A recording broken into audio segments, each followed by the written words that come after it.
Well, happy Thanksgiving in advance from all of us in the Florida Today newsroom. We wagered you'd do some shopping this week on Black Friday, Small Business Saturday, and maybe even Cyber Monday.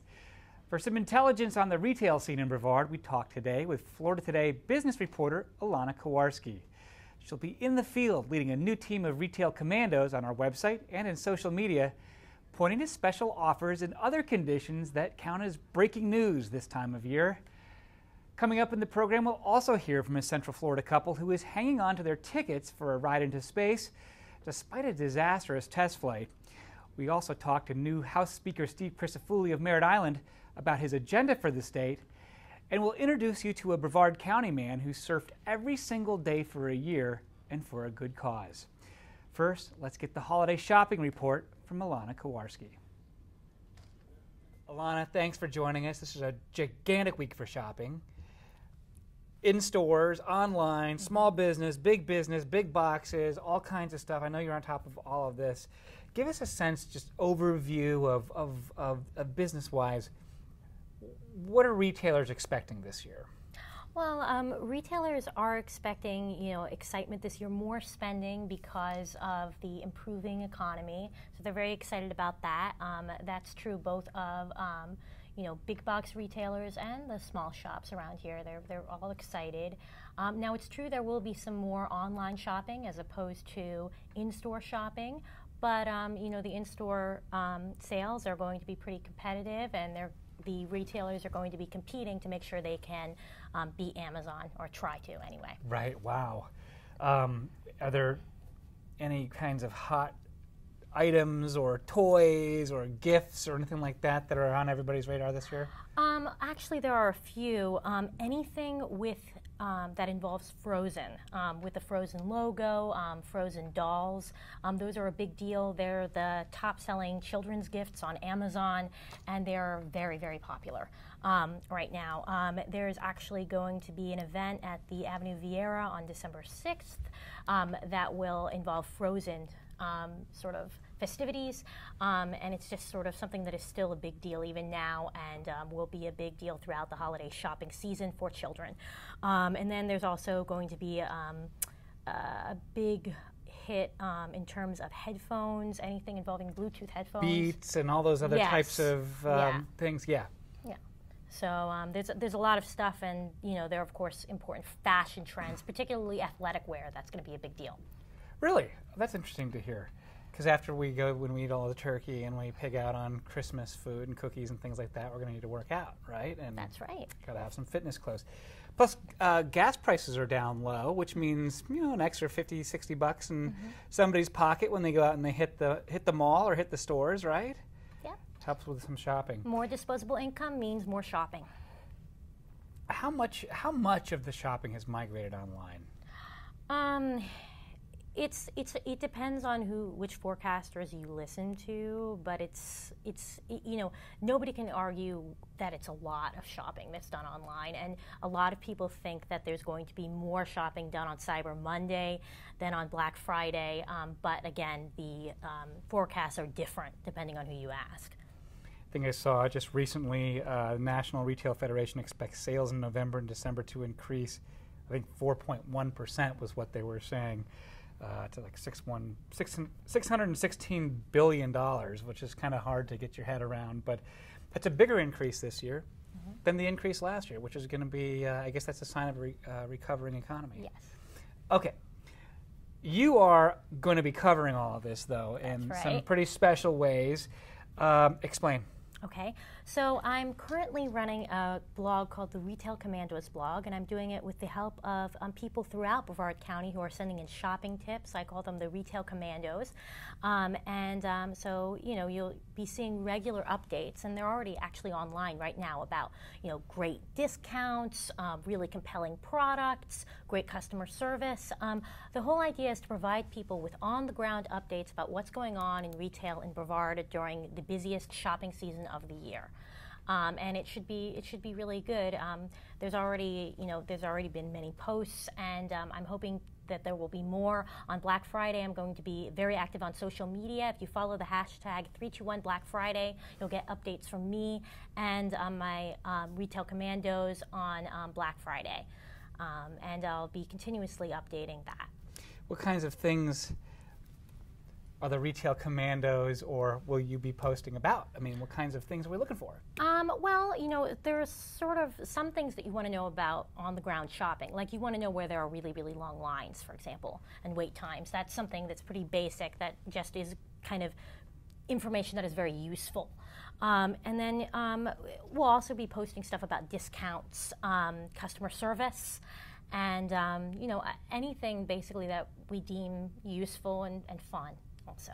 You went to our website, saw that you'd just done a column from the retail commandos on jewelry stores. That's right. Jewelry must be a big deal around the holidays. Tell me what that was about. Well, you know, jewelry is a big deal around the holidays. It's this time of year is when more people buy engagement rings than at any other time of the year. And it's also a time when jewelry stores, you know, can go from red to black. So it's a very important time for them. They have a lot of promotions and sales. There are a lot of area jewelry stores that have special deals on Pandora jewelry right now. So if you're in the market for that, that's something that you can get. What's Pandora jewelry? They have like charms. Oh, I see. Okay.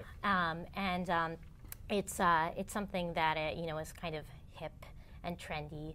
And they have a special Black Friday charm that is, you know, available in limited quantities on that day and around that day. So this is for the super shopper. Yeah, Get your super shopper, your retail commando, a charm of some kind. The Black Friday Black Friday charm. Are you looking forward to this?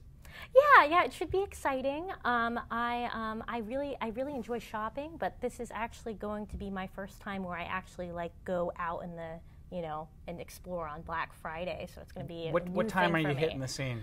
I am not sure, but it will be early. Earlier than you like to be? Earlier than usual. Are you a morning person? Not usually, but I will be that day.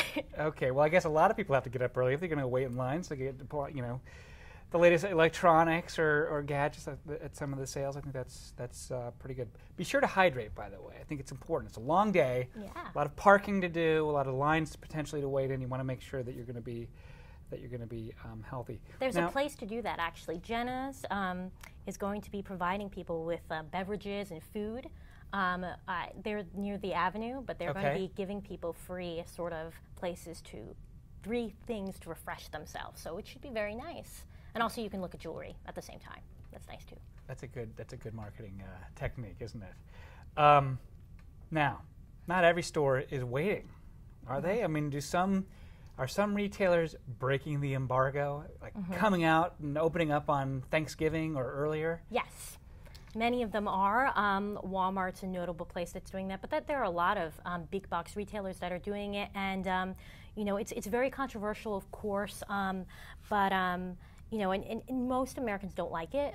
However, when I talked to business analysts from the retail sector, they said, well, you know, most shops, it doesn't even make sense business-wise because of the backlash that you get. However, for the sort of big box stores that get these huge crowds on Black Friday, it might make sense because they need to make things more efficient, and they also have to compete for the dollars that people would spend, and people that are hardcore Black Friday shoppers will go on Thanksgiving.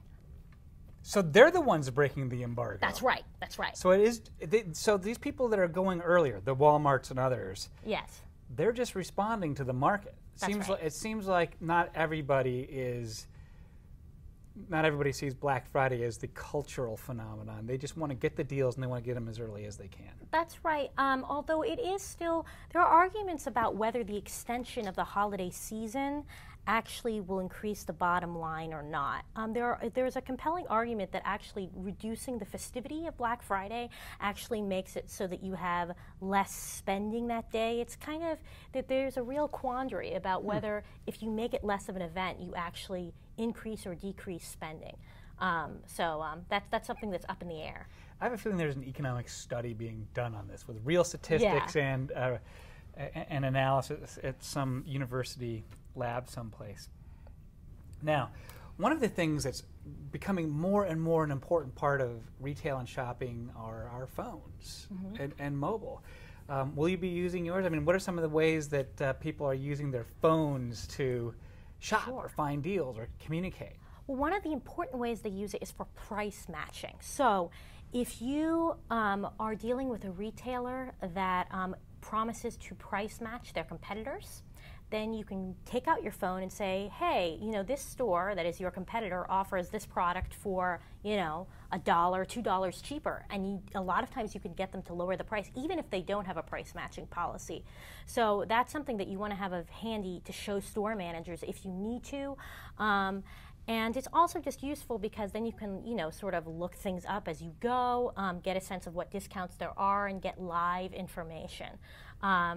You might also, it's important to know when things sort of might run out of stock, which might be available on certain retailers' websites. Or if you have to find direction, they're out at one store, you got to find your way to the next one. You can use your phone to find directions and that kind of thing. But I think you put your finger on something. It's nice to be able to see what you're going to buy, especially if it's going to be a gift, right? You want to see what it might look like, feel like, what are the dimensions, that kind of thing. But then you can use the phone to see, is this the right deal for me? Yeah. Is it worth going across town to save $5, for example? Or maybe there is a terrific deal someplace else, but you had a chance to see the thing in person. Well, it depends. It really does depend on whether they'll price match you and, the gas money, and time. So it's always sort of up to personal preference. But a lot of store managers will be flexible with you because they want you to shop there while they have you. So if you talk to them and you're reasonable and you show them proof that it really is lower somewhere else, a lot of them will work with you. Just be mindful that they'll want to inspect it for authenticity, because there have been scam artists that have been faking these kinds of prices in some places, notably with Walmart. Some people did that with PlayStations. So store managers might be more likely to inspect your documents than they were in the past. Interesting. I didn't know that. That's interesting. Okay. Well, I think that we talked about the mobile phones and them becoming more important. I think I saw on a site called Practical Ecommerce the growth of the degree to which people are actually buying things on mobile. In 2010, they said only 3.4% of total visits to e-commerce sites came from phones and tablets. 4 years later, some 40% of site visits are from phones and tablets. I think that goes right to what you're saying, is that people are using their phones more in the field to do, I guess not just necessarily to buy, but to compare prices and find intelligence, maybe reviews as well. That's right. You're dealing with consumers that are much more informed, and information is power. It's a good thing for consumers. It's something that has made it so that Walmart had to actually say that they would match Amazon's prices, because when people are able to look up things online and say, hey, I can get this cheaper on Amazon, they might not buy it in a store. So, stores are having to compete with that, and they're adjusting their prices and practices accordingly. All I need is an app or something that shows me where to park, right? How to get around some of the heavier holiday traffic around the Melbourne Square Mall. Always a challenge. Small Business Saturday, that's the next step. We have this blitz of shopping on Fridays. Seems like a lot of times it's the big boxes that are able to offer the best deals, right? Because they are going on volume. But then we have this new thing, Small Business Saturday. What's that about? Well, Small Business Saturday is something that's been around for a few years, and a lot of local shops are participating, and they're offering their own special deals that day because they want to encourage people to shop local and look local for products. We actually, earlier, Florida Today came out with a local gifts guide which basically discussed gifts that were made in Brevard. So it's not just gifts that you can buy in Brevard, but gifts that are actually made here. So if you're interested in doing that and supporting local manufacturing and stores, you can look at that guide as a reference. Where can I find that? You can find it online. I also link to it in the blog, and I'll let people know about that again in the blog on Saturday. I'd like to share that with my own followers on Twitter and Facebook, because I think it's a neat initiative. I mean, I don't begrudge anybody, any size business, their effort to make money, but Lord knows that we want to help some of those small makers who have interesting ideas. If there is support for them in the marketplace, we want to help facilitate that and keep them on their feet. That's right, and they're very unique products, a lot of them. So they have, like, for example, you have some products that are actually involve art that is inspired by the local scenery. Or you have, stuff that you can only get here, by local artists. So it's something that's distinctive. So if you're looking for something that's distinctive and that isn't, made on a national scale, if you're looking for food that is, very Florida, then you can kind of get it from these places. That's great. And now also Cyber Monday. Mm-hmm. What is that? Isn't every day Cyber Monday now? That's actually, there's a really good argument for that. Actually now a lot of people are calling it Cyber Week because some of the deals last for longer than a day.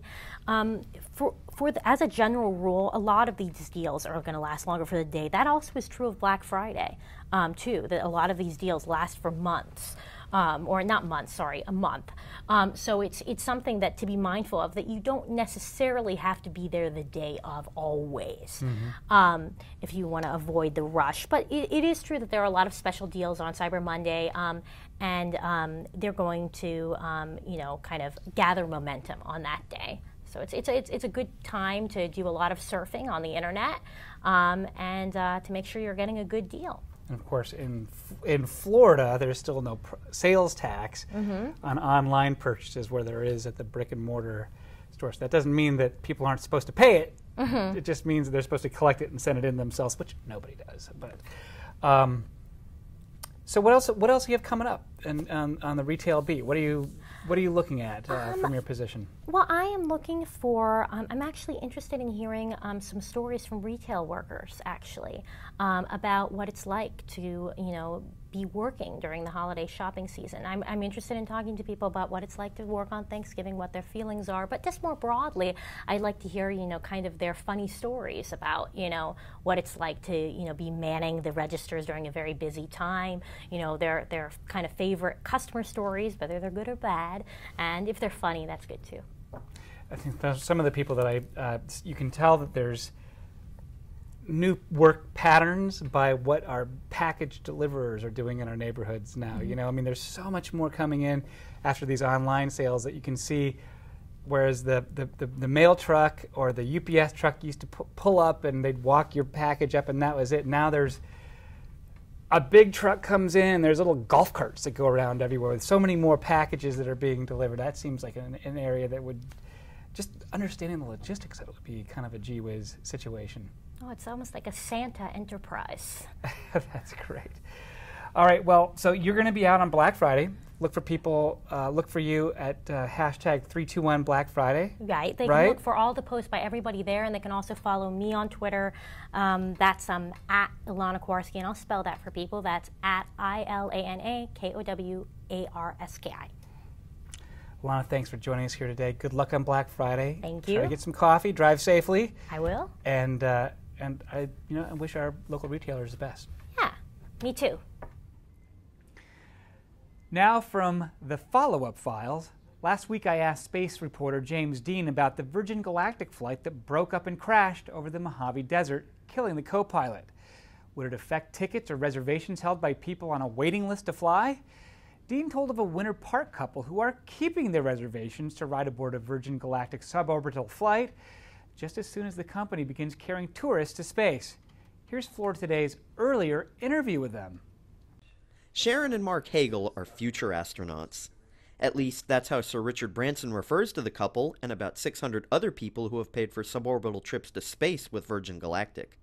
The Winter Park residents in 2007 bought 2 tickets for a total of $400,000 to take a ride to the edge of space on board a future flight. Richard Branson has been such a legend when it comes to aviation for safety and service-oriented that once we found out about space vacations, that was the one and only one. Commercial flights haven't yet begun, but test flights could reach space later this year.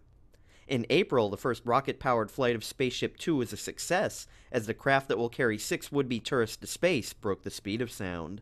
But I was just anticipating what it must have felt like if you were sitting in that ship when the engine ignited, and the acceleration that you're going to feel. That's as far as I got with it.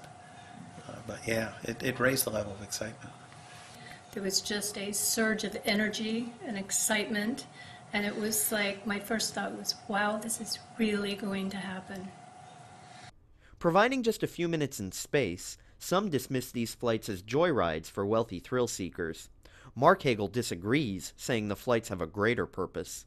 Absolutely, it's a joyride. We're going to enjoy the heck out of it. But it is the first step to something that's going to be very important for the future. And as the technology develops and as the systems develop, then the price structure adjusts based on supply and demand, and it becomes available to everybody. The group of future astronauts also has helped start and run a nonprofit, Galactic Unite, which encourages students to study science, math, and entrepreneurship, providing scholarships and opportunities to fly experiments to space. And it's all based on educating children in math and science. And the statistics show that if you don't capture a child by the age of 6 and 7 with math and science, you've lost them. So our goal is to reach out to these children and give them opportunities for the future jobs, because there's going to be a lot of space travel, a lot of jobs created in those areas that right now there's no one to fill those positions. When the flights eventually begin, the Hagels will be Virgin Galactic astronauts, alongside the likes of Ashton Kutcher, Leonardo DiCaprio, and most recently signed up, Justin Bieber. Regardless of who signs up, the Hagels can't wait to get an out-of-this-world view of their home planet. Well, just anticipating being able to look out that window and see the Earth from that perspective, and I'm sensing that it'll be a very spiritual experience, and I'm eager to find out if that's the case. NASA's Orion spacecraft was recently moved to Space Launch Complex 37 at Cape Canaveral Air Force Station. The spacecraft is designed to carry astronauts into deep space. We've obtained a time-lapse video of the capsule taking its move. Take a look.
And on the political front, State Representative Steve Crisafulli recently was sworn in as House Speaker.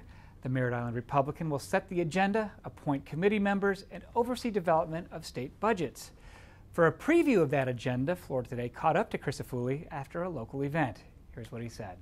It's going to be an exciting couple of years ahead of us. We're not really rolling out policy, so to speak, until after the first of the year. But next week we have our organizational session coming up where we'll swear in all of our new members. But, you know, obviously picking up where we've left off. We feel like the governor has made great strides in making sure that Florida has a very business-friendly environment.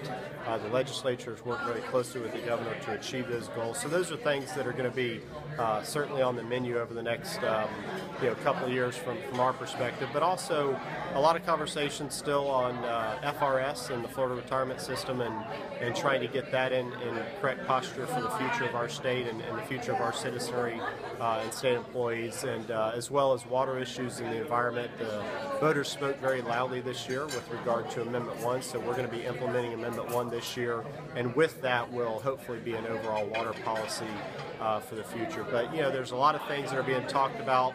Certainly the conversation of gaming keeps coming up within the communities around the state, as well as the Medicaid expansion, which a lot of people are still talking about that because of the campaign season. The House still, certainly feels comfortable with where we were on our stance.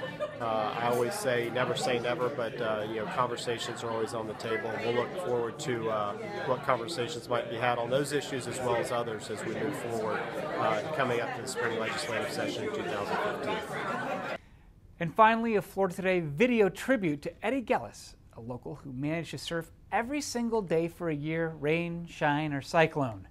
But it was more than just fun for Gelus. He undertook a challenge to raise money and awareness to help the homeless. Yes, today is the 365th day in a row. I started doing this last year on my 50th birthday, and I've surfed as of today. After I surf, I will have surfed my entire 50th year, and the cause really is to raise awareness for homeless and the Daily Bread Shelter and the wonderful work that they do down in Melbourne.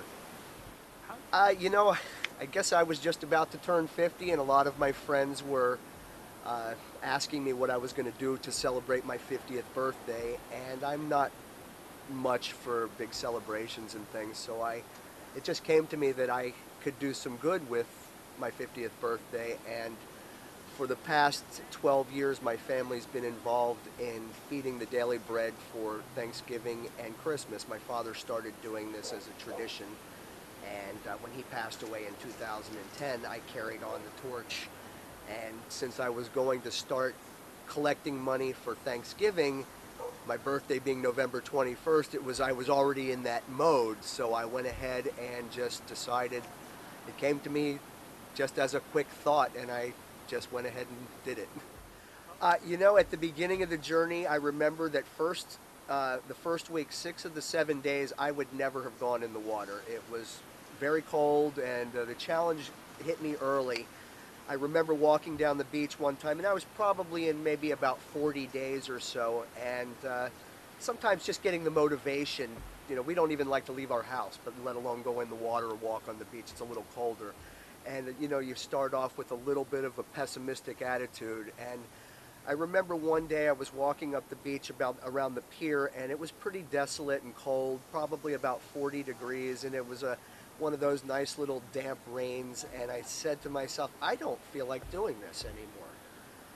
And then right within 10 seconds of me whining, I remember saying to myself, you chose to do this for the homeless, and they don't get an opportunity to say, I don't feel like sitting out in the cold anymore today because it's raining. I get to go in 2 hours and go sit in a warm home and have food and shelter. And I remember just thinking of the purpose, and I don't think I ever doubted it again at that point, because once again, they don't have an option of packing it in and going to a warm place, and I don't really think I ever looked back at that point. That's almost it for our special holiday edition of the Matt Reed Show. I can't let the moment slip away without giving you a heads up that our Thanksgiving Day newspaper edition of Florida Today is a whopper. That groan and thunk you hear in the pre-dawn hours is a 5.5-pound monster being heaved onto your driveway or porch by a worn-out delivery driver. It'll be stuffed full of all the advertisements and circulars for Black Friday deals, and you will need it to plot your post-holiday retail attack. I'm Matt Reed. Happy Thanksgiving. I'll see you right here next Wednesday on WEFS and FloridaToday.com.